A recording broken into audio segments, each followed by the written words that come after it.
নামাজকে পড়তে বলা হয়নি, কোরআন শরীফে বলা হয়েছে নামাজ কায়েম করো। কি বলা হয়েছে কন্ত দেখি? নামাজ কায়েম করো, নামাজ পড়ো। এই কথা কিন্তু কোরআন শরীফে কোন জায়গায় আছে নাকি? এখন কায়েম করা কারে বলে? একটা গুরুত্বপূর্ণ আরেকটি বিষয়, নামাজ কায়েম করতে বলা হয়েছে। কায়েম কি? কায়েমটা হচ্ছে দৃষ্টান্ত স্বরূপ বলা যায় যে জিনিসটা সমাজে প্রতিষ্ঠিত আছে ওইটারে বলে কায়েম হওয়া, আর যেটা প্রতিষ্ঠিত নাই ওটা কায়েম নাই। কায়েম মানে হলো প্রতিষ্ঠিত থাকা। যেমন আমাদের দেশে, আমাদের সমাজে নারী পুরুষ শিশু বৃদ্ধ সকলেই কাপড় পরা, শাড়ি পরা, লুঙ্গি পরা, এই কাপড় পরাটা কায়েম আছে, প্রতিষ্ঠিত আছে না নাই? যার কারণে কাপড় পরা সমাজে কায়েম আছে বলে উলঙ্গ মানুষ সমাজে খুঁজে পাওয়া যায় না, পাগল ছাড়া। ঠিক কিনা? একটা বাচ্চাকেও যদি উলঙ্গ হতে বলেন এখানে, 5 বছর 6 বছরের একটা বাচ্চাকেও, সে কিন্তু রাজি হবে না। ঠিক কিনা?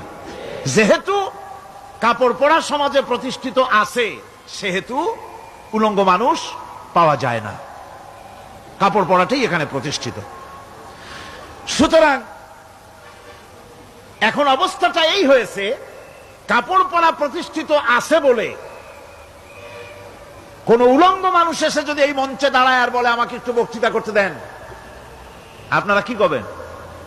মঞ্চে তো উঠতেই দিবেন না। উলঙ্গ মানুষ যদি কোনো চাকরি নিতে যায় ইন্টারভিউতে, তাকে লাইনে দাঁড়াইতে দেবে? দেবে না।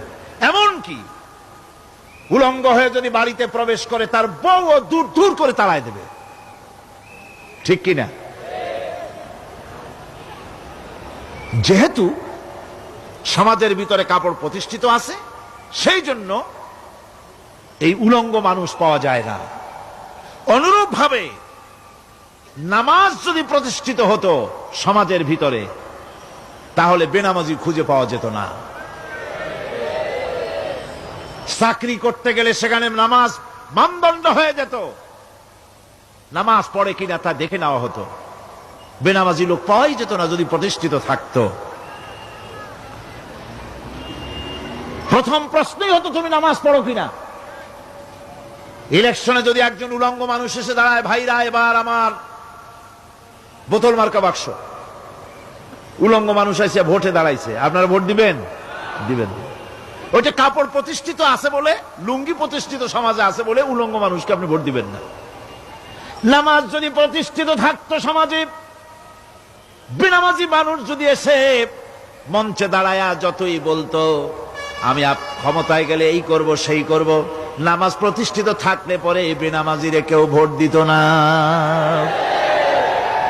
নামাজ যদি প্রতিষ্ঠিত থাকতো তাহলে অফিসের অফিসার তো দূরের কথা, বেনামাজি অফিসের ঝাড়ুদারের চাকরিও তার কিসমতে জুটতো না যদি নামাজ প্রতিষ্ঠিত থাকতো।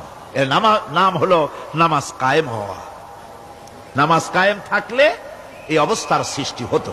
এই জন্য আল্লাহ পাক বলেছেন নামাজকে কায়েম করতে হবে। নামাজ হবে সব ভালো কাজের মানদণ্ড। সমস্ত ভালো কাজের মানদণ্ড কি? নামাজ। নামাজ আমাদেরকে বড় রকমের শিক্ষা দেয়। কি শিক্ষা দেয়? নামাজ আমাদের শিখায় ঐক্য আর ভ্রাতৃত্ব। ভ্রাতৃত্বের আর ঐক্যের শিক্ষা দেয়। এক নেতার আনুগত্য করা শিখায়। জামাত যত বড় হোক, ইমাম হবে কয়জন? একজন ইমাম হবে। আর এই ইমাম মানে কি? নেতা। ইমাম মানে কি? নেতা নির্বাচন শিখায় নামাজে। নেতা নির্বাচন কে শিখায়? নামাজ শিখায়। বোঝেন খুব ভালো করে। কিভাবে? মনে